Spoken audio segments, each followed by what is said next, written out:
We have turned our back on the very essence and foundation of who we are as a people that has always given us that understanding that we leave no man on the battlefield. And even when a Boy Scout is lost in the woods of North Carolina, we go looking for him because we believe his life has value and meaning, and we care as if it were our own. That's what makes us a great, wonderful, God-blessed nation.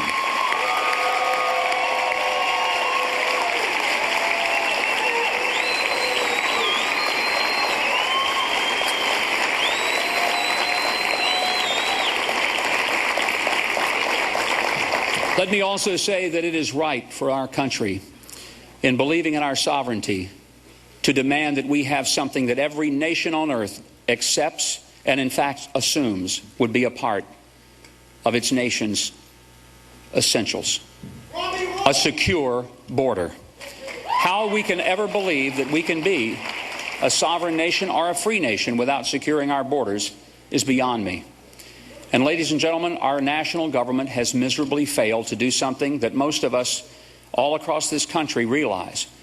This is a great nation that welcomes people. We're not hostile. We've always been a nation of immigrants. Most of us come from ancestors who immigrated here from somewhere. But we're also a nation of law, and we believe that if you knock on our front door and you're hungry, chances are we'll ask you to sign the guest book and we'll try to feed you and help you. But if you break through the window in the middle of the night, God help you.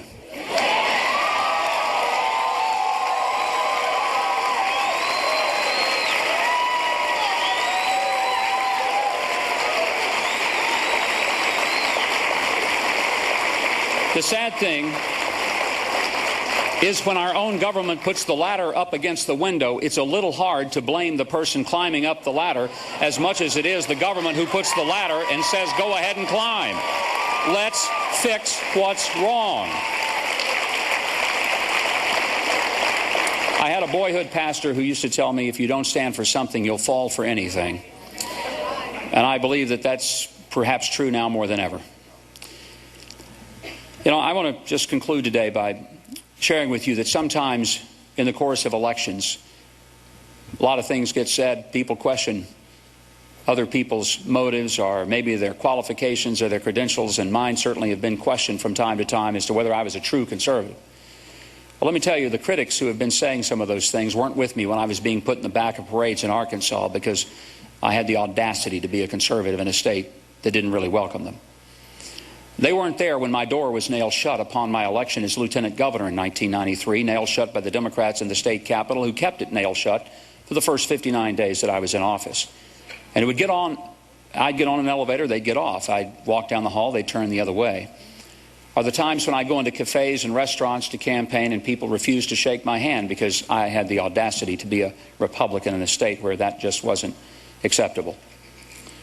Believe me, I understand what it is to go into a state capitol where there had never been a general broad-based tax cut in 160 years and propose one, and 3 months later sign it into law, and 94 times after that sign tax cuts into law in a state that didn't know how to handle that before. That's a conservative, folks, against the headwinds that weren't easy.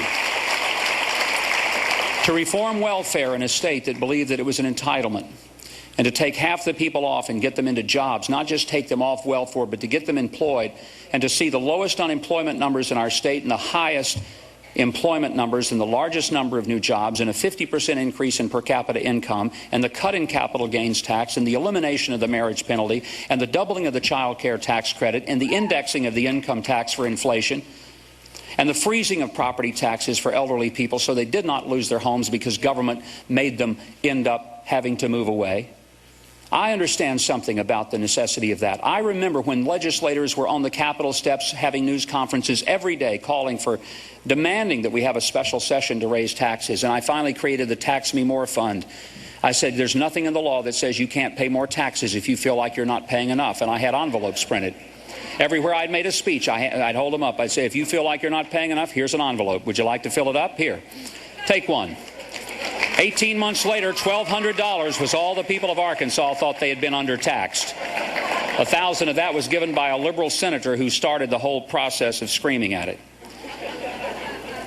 I spent 10.5 years term as governor fighting the corruption of a one-party political machine that I happen to know a little bit about because I'm the only person who's ever run against the Clinton political machine and beat it 4 times. And if you think we've got an easy race this year, let me assure you we don't.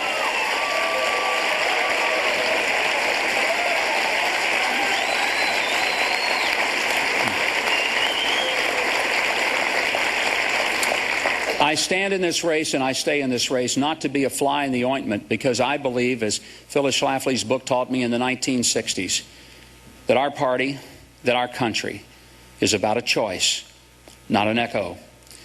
If people want an echo, they can get it from somewhere else. If they want a choice, I plan to give it to them. There are only a few states that have voted. 27 have not. People in those 27 states deserve more than a coronation. They deserve an election. They deserve the opportunity to have their voices and their votes heard and counted. I know the pundits and I know what they say. Well, the math doesn't work out. Folks, I didn't major in math. I majored in miracles, and I still believe in those too. A few nights ago,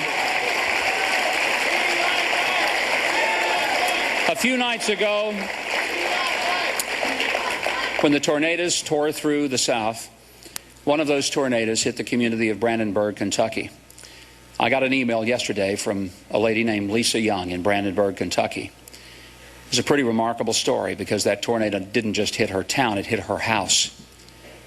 But she emailed me to say that despite the damage to her home, she said there was one thing that was pretty remarkable, and she wanted to make sure that I heard about it. And I did.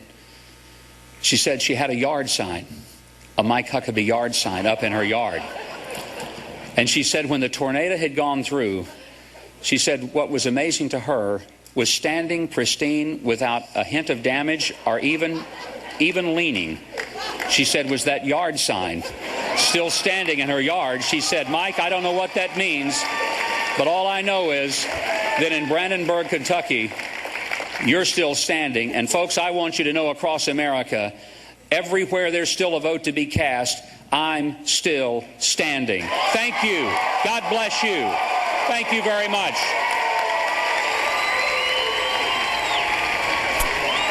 Mike Huckabee in Washington addressing the CPAC convention and clearly striking all the conservative themes there. You've got to say whether or not you support his views, he certainly can hold a crowd, giving a resounding speech, very much appreciated by those members there, the conservatives at the CPAC conference in D.C.